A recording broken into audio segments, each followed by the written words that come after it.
Hello and welcome back to Grief and Light. My name is Nina Rodriguez and I am your host. And today's guest is Ben Forman, a filmmaker whose life and work has been shaped by both storytelling and loss.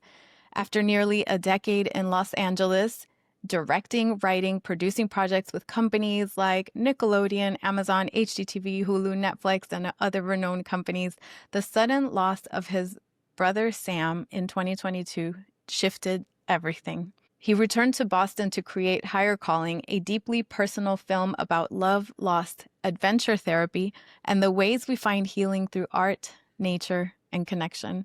Ben, welcome to Grief and Light. Thank you so much for having me. It is an absolute honor. And I have been privy to this beautiful film that you have created called Higher Calling, and we'll get to that. But first, I want to get to know more about you, about Sam. How did grief become a part of your story? Well, this journey for me, this chapter of my life began on January 8th, 2022. And it was around 7:30 a.m. California time, and I got a call from my mother. And immediately I knew something terrible had happened. You could hear it in her voice from the beginning. She said, "Ben, Sam's died."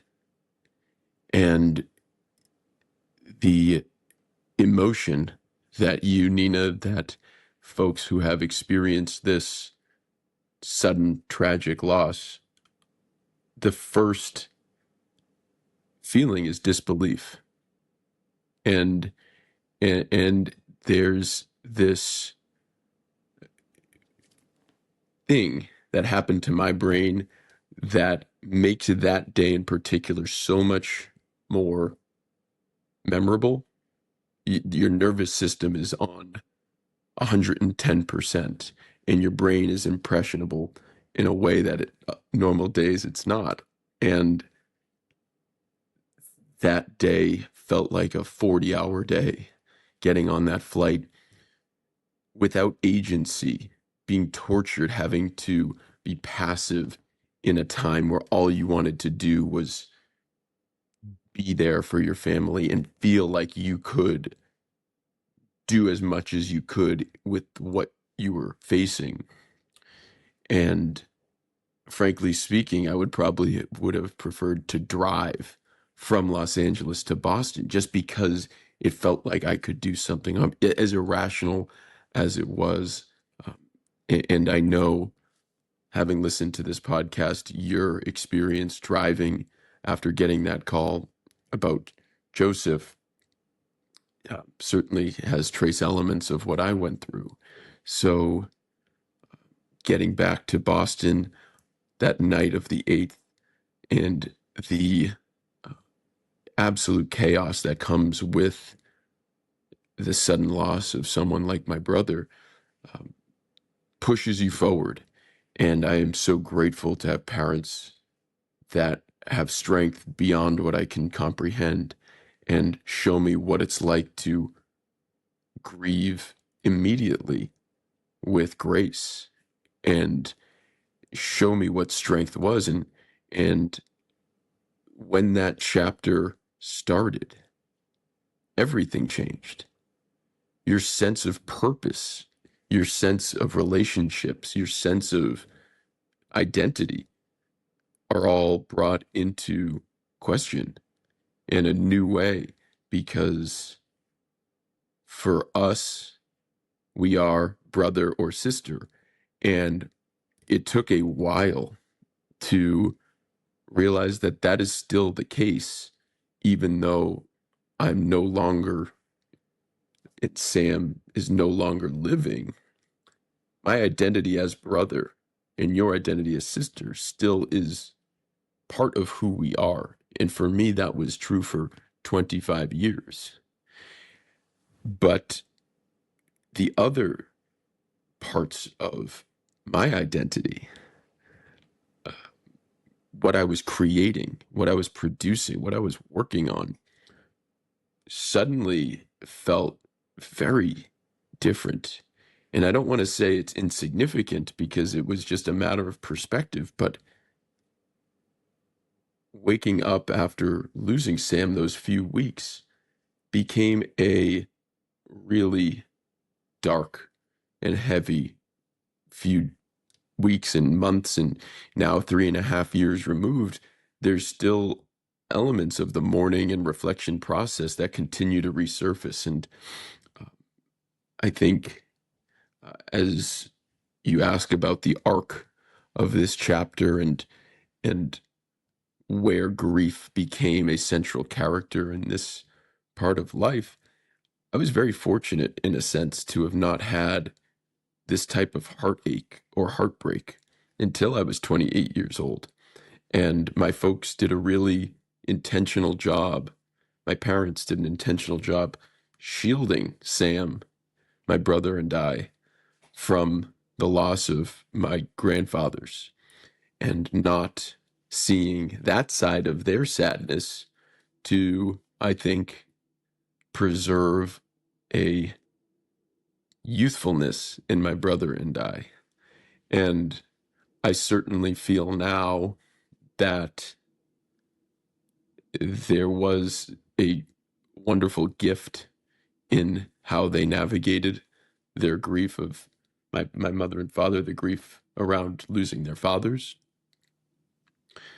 And at the same time, I can't help but have felt completely unprepared for loss in my brother because I had not grappled with those emotions when I was 13 years old and when my grandfathers passed within a year of each other. So for this to not just happen, but happen tragically and suddenly and inexplicably, because, your parents are supposed to die before your brothers. And not to sound callous, but the order of life felt completely upside down. So all of those things combined to really rock me to my core. And and that's where it began. Thank you for your honesty and for sharing all these different aspects. I love how you talk about the identity because in the film, I don't want to give too much away, but it opens up with these beautiful um, clips of your early childhood days with Sam and just that sibling bond being formed as children, which is the part that we miss. And if I understood correctly, he was your only sibling. So there's also that added layer of siblings inform who we are in the world, how we show up in the world, and losing that is incredibly disoriented. So talk to us about your identity shift before and after the loss of Sam. The hardest part about the evolving identity was that we were never closer than we were when he died. And so much of that childhood rivalry, the sibling rivalry, we had been able to outgrow that and become more than brothers in our 20s and become, for me, he was my best friend. And to have someone without judgment, completely unconditionally pick up your phone calls and vice versa and talk and have such shared history that it is just incredibly comfortable. And there is a willingness to just connect with someone like that, which I can't feel even with my parents. And to have that now gone means meant and still means that I now have to completely rebuild my toolkit for how I show up for friends, for family members, for myself, so that the hole in my heart that Sam occupied and still does is is not a weight, but somehow a unlock for new growth, because I hold a mirror to myself and realize I want to still be someone who experiences life and pushes the boundaries of life and learns deeply and stays curious and doesn't totally close off and look inward at the hole in my heart, but try then to use it as a guiding hand to become a different and I think in some ways better, but certainly different. And that's certainly one of the more tortured parts of grief, is trying to reconcile if life will ever be better than when you lived with, Joseph, or for me, Sam. And it feels very upside down or perverse to think that somehow someday life will be better than when things were. But I've given myself permission through time and through, expression through film and constant confrontation around my brother and the loss, that maybe things will one day be better somehow. I don't know how, but just keeping that perspective allows for some of the things that were very present in part of my relationship when Sam was alive and with him to come back a little bit in a different permutation, in a different way that allows me to, I think, keep Sam really close nonetheless, um, without having him on the other side of the phone.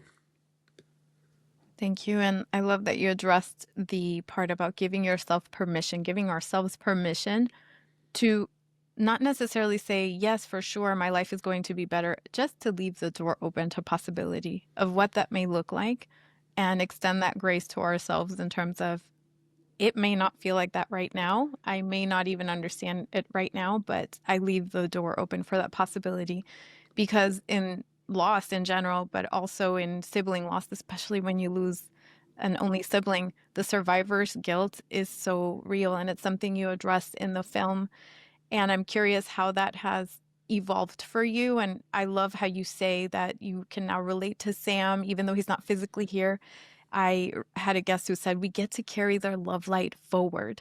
So you Mm, are carrying Sam's love light forward through your work. But talk to us about that survivor's guilt in the early days and how maybe that has shifted since 2022. totally. Yeah. Well, you use the word possibility. And I think the possibility of what could be is really the root of my heartache, perhaps to the biggest extent, because that is this mystery. It's a beautiful mystery. It also could be a really haunting mystery, but it's still something that is ripe with possibility, and you just don't know what it would become, and now we'll never know. And I think that sense of guilt uh, is connected to the possibility, because I am Sam's older brother. I'll always be, excuse me,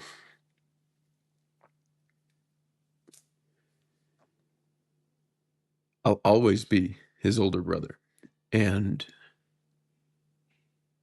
there is a duty that comes with being an older brother, that you're your younger brother's keeper. And there was, and there still is, a sense of failure that at first was incredibly intense, that I had let him down. And you combine that with, questions of what if I had just called him that morning or the night before, or what if, and you trace all of those things and you start to really put yourself in a dark corner because sometimes it's not connected to anything you could have done. And I still hold those feelings 3.5 years later, and I might for the rest of my life. And as I was in that spiral, thinking about, well, what if? You start to trace your karma. And if there is such thing, which is what this film confronts in a way, is what did I do? Is there something that I did that led to this tragedy? And if you're listening to this and you think, gee, this is completely irrational, I get it. But grief sometimes isn't rational, and you try to give yourself answers. That's why there are things that exist that try and explain the unexplainable.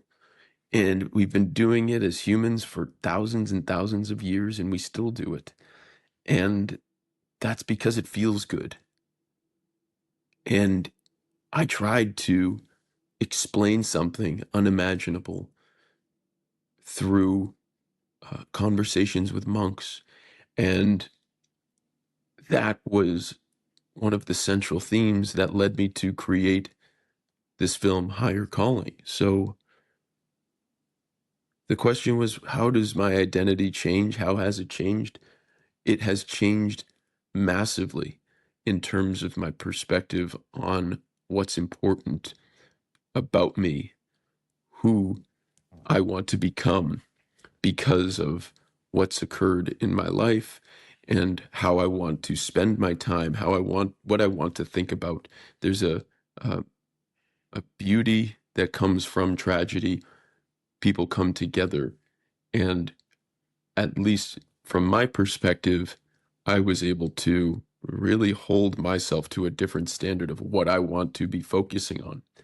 And and I I feel grateful to the people around me, and in a weird way to Sam for giving me this opportunity. Uh, Even though he's no longer with us, there is some post-traumatic growth that has occurred, and I still feel icky saying something like that, because how can it be a gift to lose someone like this suddenly, tragically, and far too soon? Yet somehow uh, there is a blessing because I still remember Sam and keep him close.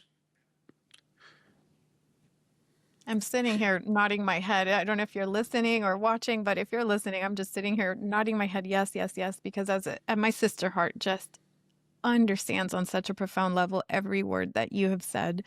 The inner conflict and also the pain and also the love, all the things at once.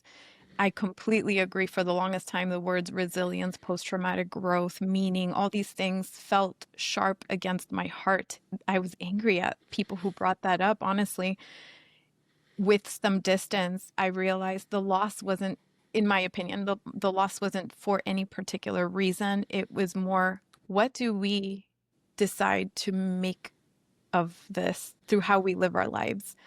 And that differs person to person, and how we do that and what we choose to do or not is extremely personal. But if you're listening and for some reason these words feel sharp against your heart or against your loss, please don't absorb that. Just understand that this is something that may or may not come with time, and that's perfectly okay. What you decide to do afterwards is completely personal. And you touched on the conversations with the monks and talking about karma, but for context, the film is essentially a documentary of a trip you and two of your chosen brothers embarked on in the Himalayas. I mean, it just sounds so epic, but it was so much more than that because, in my understanding, you have had motorcycle therapy before. So please share with our audience, A, what is motorcycle therapy? And B, how did this trip to the Himalayas come about? Well, Thank you for contextualizing what I just said. And you're so right. 3.5 years removed from loss is so very different. And mapping that genesis of feelings versus the immediacy and that sharpness of pain.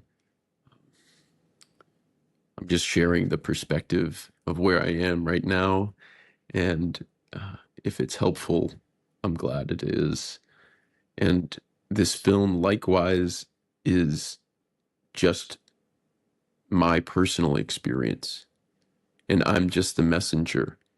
And if then my experience of grief and adventure and confrontation with these hard questions, spiritual and other, help audiences or listeners carry their broken heart just 1% easier, then, Nina, we've done our job as creators. And when this film started to become real, I I was still very much in an emotional rut, like deep, deep depression. And I didn't know it was that because I'd never experienced it. And I think my friends who are in the film, Kurt Myers and Kyle Tevlin, I think they sensed that. And Kurt, as he talks about in the film, lost his father too soon in 2019. And that's what friends do. They show up for you in ways that might be self-evident, but are difficult. And even if they don't know how to, simply showing the love and support is exactly sometimes what you need to just find one morsel of of of strength in your day to get you through. And when they reached out and said, Ben, do you want to go? Do you want to go to the Himalayas? Should we do it? Are you up for it? I said, yeah, because that's the type of person I am. But I also knew that it would have to be different from previous motorbike trips. It would have to be more connected to the feelings of what was going on. And I thought maybe this is something where if we capture it, it can be a powerful tool to help other people pull through their grief in a slightly more graceful way or a slightly more thoughtful way when it comes to how they walk through their grief. So I considered bringing a film crew up and networking to find some of the most brilliant filmmakers I've ever worked with in Mumbai, India, and worked with them to get them up to the northernmost part of India in the state of Ladakh. And it was there where I knew in the cradle of the Himalayas, Buddhism was native. And my heritage, very different, does not include Buddhism. And I didn't want to go there thinking I was suddenly going to learn everything about Buddhism or adopt the monastic lifestyle. I wasn't trying to do that. I knew that I had a strong foundation, but it just wasn't helping me in this moment of heartache. So I went and started and met with a monk on the first night of being in India. And he said, suffering is a creation of your own mind. And if you just eliminate these negative thoughts and negative feelings, then there is no more suffering. And that was really hard to hear because as I extrapolate and abstract away from that and put myself into my upbringing, I think, gosh, is it my fault that I'm feeling this way? Because that's how it landed on me. And whether or not that's what he meant is a different conversation. But to me, it made it seem like, oh my goodness, my heartache is because I loved my brother. And if I only hadn't loved him, I wouldn't feel this way. And that initial conversation launched me for the next 2 weeks riding motorbikes through the mountains, through snow and rain and heat, up to 18,000 feet, down to 6,000 feet, and everything in the middle, with this thread of, if love and attachment, as Buddhist perspective would say, if attachment is the root of suffering, how then can I live a life full of love and meaning? And over the course of the film, as you saw, that central question revealed to me that the suffering, the pain, is really just a ledger for how much you let yourself care. And the pain is something, as twisted as it might sound, is something that you should celebrate because it signifies that, in fact, you risked your heartache to love this person and to care deeply and stick your neck out and do the things and be vulnerable, because when those things occur, the pain is sharp and it hurts, and the deeper the pain, the more you let yourself love. And once that occurred to me, it became clear that I shouldn't I should not reject the suffering. I should find a way to embrace it, because in a way it brings me even closer to Sam. And through art and through this creative process, I've been able to channel that pain in a productive way, in an artful way, in a way that hopefully can be a resource for folks who have experienced what you and I have been through. And if that's the case, then, well, then then all the sacrifice and all the effort was worth it. Absolutely. And I remember, first of all, the film is stunning visually stunning. And you really truly feel like you're on the journey. I felt like I was on the journey with you, Thank almost you. to the point where I was like, how logistically did they film this? Because you're going, up and down these terrains in crazy weather, barely paved roads, if any, and these stunning scenic shots and, aerial shots, shots from what felt like, a bike in front of you, just taking uh, the scenery in of the three of you riding your motorcycles. And I was like, how did they even do this? But I want to ask you, you kind of touched on that on this just now, but maybe amplify. At the beginning of the film, you ask, what could these 10 days teach me to help me carry my broken heart? What Mm. could these 10 days teach me to help me carry my broken heart? So, how would you answer that question today without maybe any spoilers? Because you do have to watch the film for the full answer. But maybe today, what would an answer sound like? These mountains, these Himalayan mountains, though part of this journey and a character in this journey, could be replaced with any mountain or any backwoods or any place. Because if you allow yourself to get away, to be in nature, to get uncomfortable, because I have to tell you, when it's snowing and you're at 16,000 feet, the crew from Mumbai had never seen snow before. I grew up in the Boston area, so I've seen snow, but these filmmakers had not, which should give you an indication of just how much how far we were outside our comfort zone. And I think whenever there's that sense of uncertainty, can we do it? And you're tested, are we going to push our boundaries, whether that's a 5 mile hike or a 1,500 kilometer motorbike ride? It doesn't matter because you're confronting something uncomfortable. And in doing that, it reminded me that I can still do things.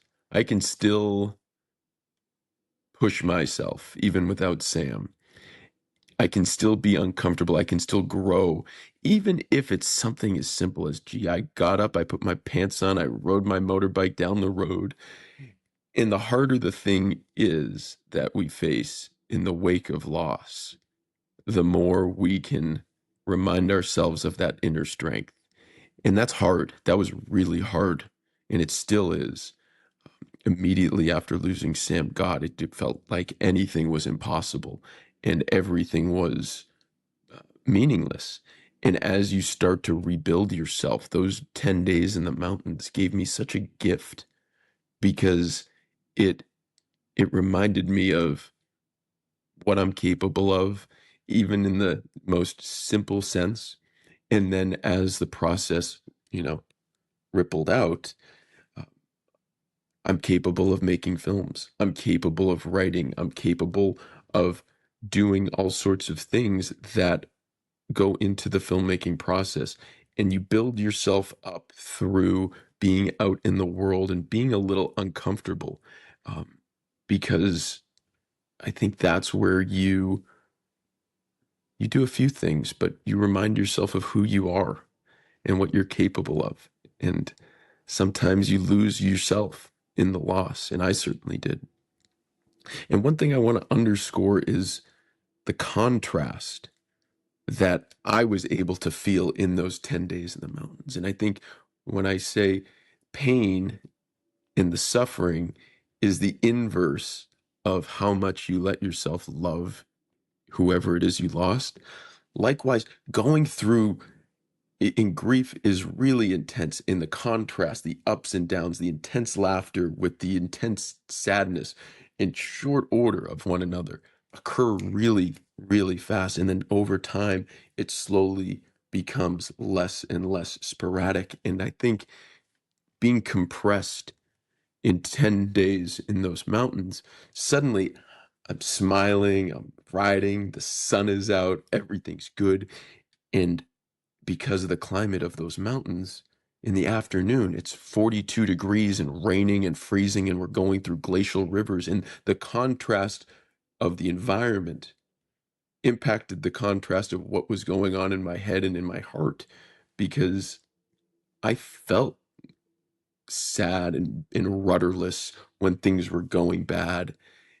And I felt unstoppable when things were going good. And I think that became a metaphor for for for the experience and for life. And our guide, his name was Ashish, and he said in the film, he said, "Hey guys." As there's, thunder is rolling over the ridge line, and we're in a sort of stop point, a checkpoint, a police checkpoint, and he's encouraging us. He says, "Guys, it's not rain," and we're hearing like the rolling thunder coming over. Like it certainly sounds like rain. He says, "Guys, but seriously, anybody can ride in the sun." And that became our mantra because it's true. When things are good, anybody can ride in the sun and it's easy and it's downhill and the wind's at your back. But when things are hard and you do experience loss, which we all do, and that's something universal about this film, as personal of a journey as it is for everybody. That notion that when it's raining out, can you still ride? Is something I got from those mountains in a really powerful way. And I want to just dovetail into one more thought, Nina, if it's okay. Absolutely.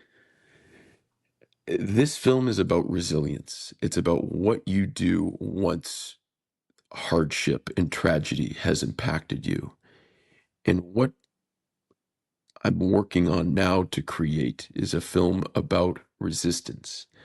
And resistance in the sense that how do you fortify yourself? How do you defend against something inevitable? What are those tools that allow you to become resistant to become proofed of things that will ultimately impact you. And I think there are so many interesting topics because anthropologically and historically going to a different region of the world and looking at culture from the lens of life and loss and bringing it into a conversation around grief to enable a more nuanced conversation that's geared towards healing and growth and not sadness all the time is something that I frankly admire you immensely for taking this charge and and creating this podcast because this is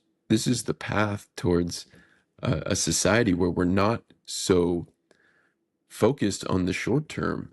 We're not just focused on, oh my God, I feel sad today. This sad thing happened to me, but you can actually give yourself grace to zoom out and say, then if I'm able to confront this tragedy, my medium and long term will be hopefully wonderful.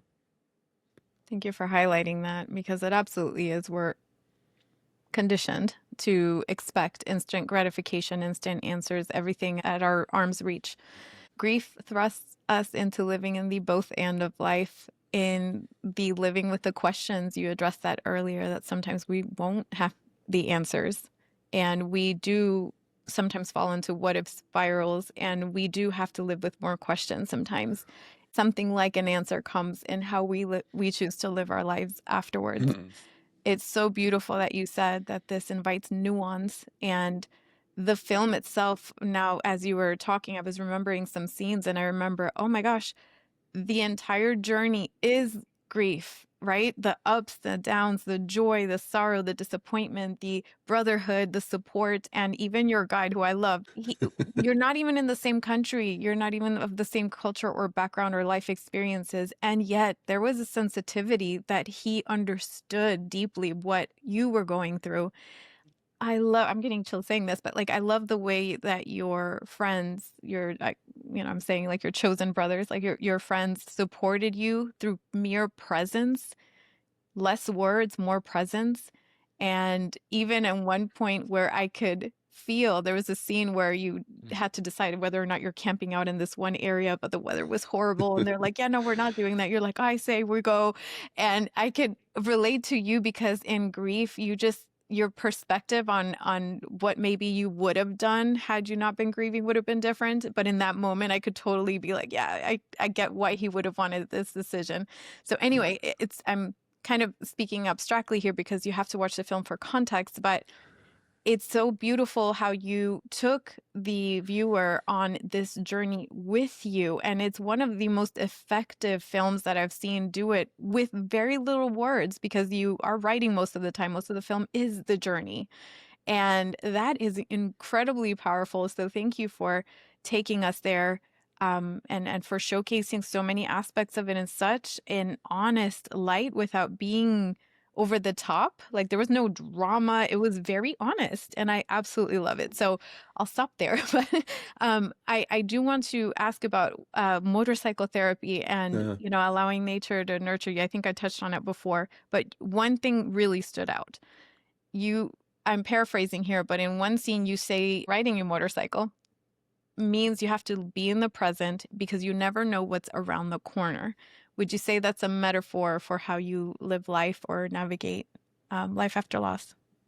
I think there's no question. And thank you so much for those kind words about the film. The fact that it was able to immerse you in the experience means so much. That was the goal. And it is hard to say no to certain Hollywood storytelling elements. And how can we make this more dramatic? And how can we do things to give it that extra twist at the end? And this doesn't subscribe to those things. This film doesn't subscribe to that. And I'm so glad that it connected with you nonetheless.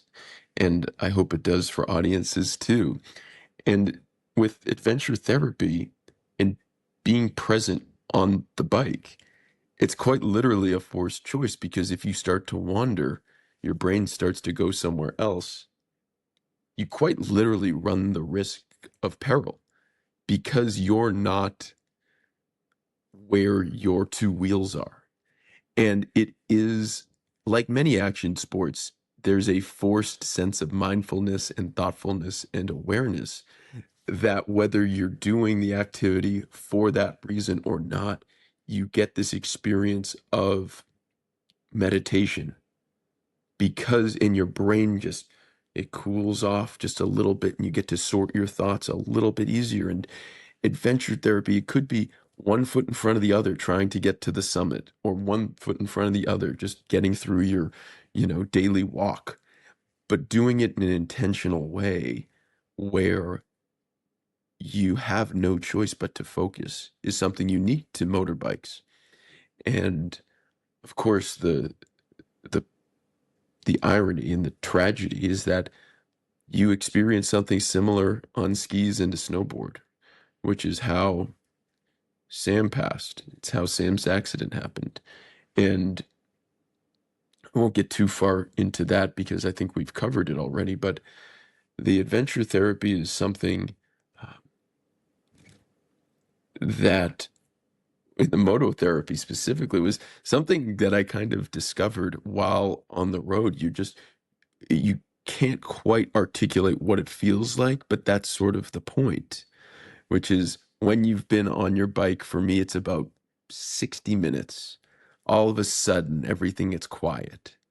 And you can think about, oh, this is, one, two, three, four, five. All thoughts are in order. And it's not the usual scrubbing through the radio channels like it usually is. And it's static and chaos. So forgive that metaphor. Some people don't even listen to the radio anymore, but I do.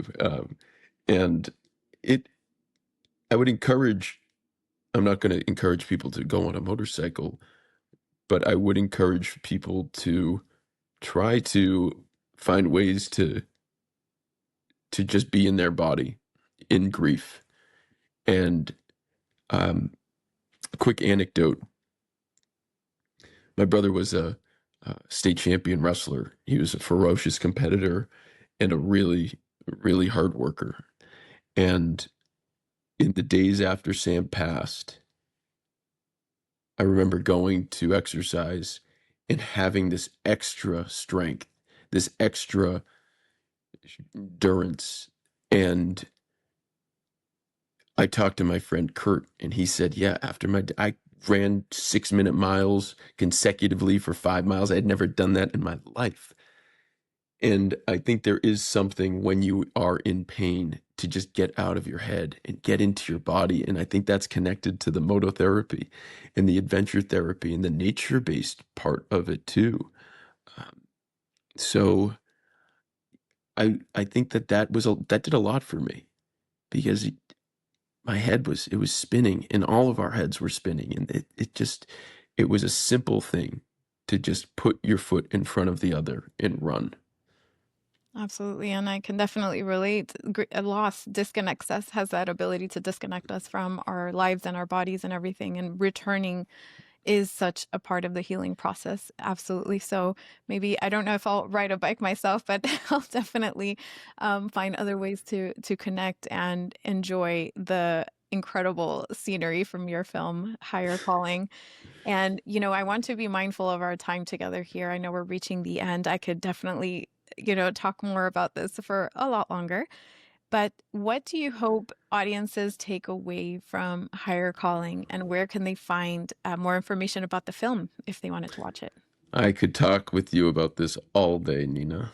I Right now the film is in the festival circuit, so a lot of that means we have to wait for our premiere to occur. And once it's out there, we're exploring all the possibilities from public television to local television to streaming services and beyond to find ways to reach people because that's what this is about. And that's why you do Grief and Light.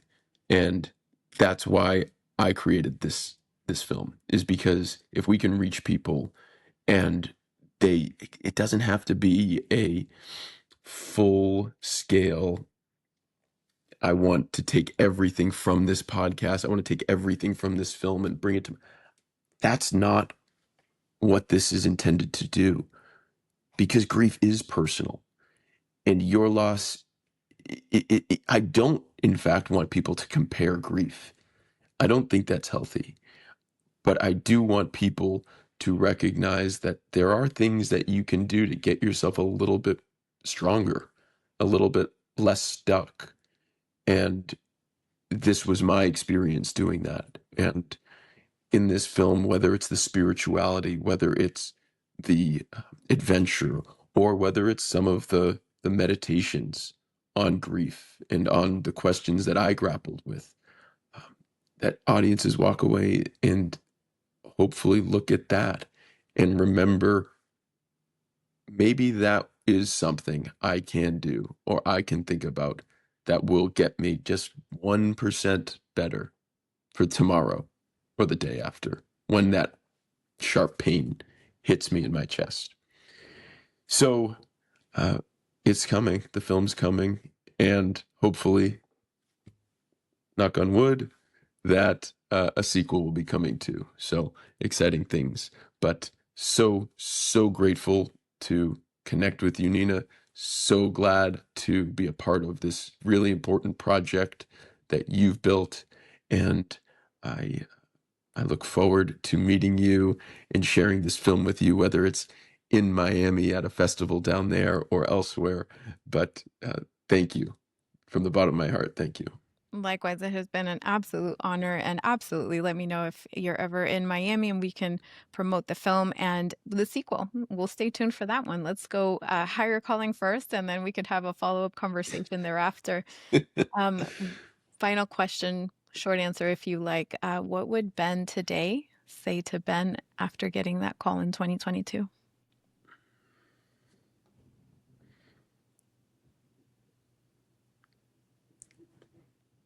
That's a great question. That's a hard question. My instinct is to say that it does get better with time, and that is a cliche for a reason. I think if I was able to tell Ben right after he got that call anything in the world, I would say, listen, listen to Sam. He's still with you. You can still hear his voice. Um,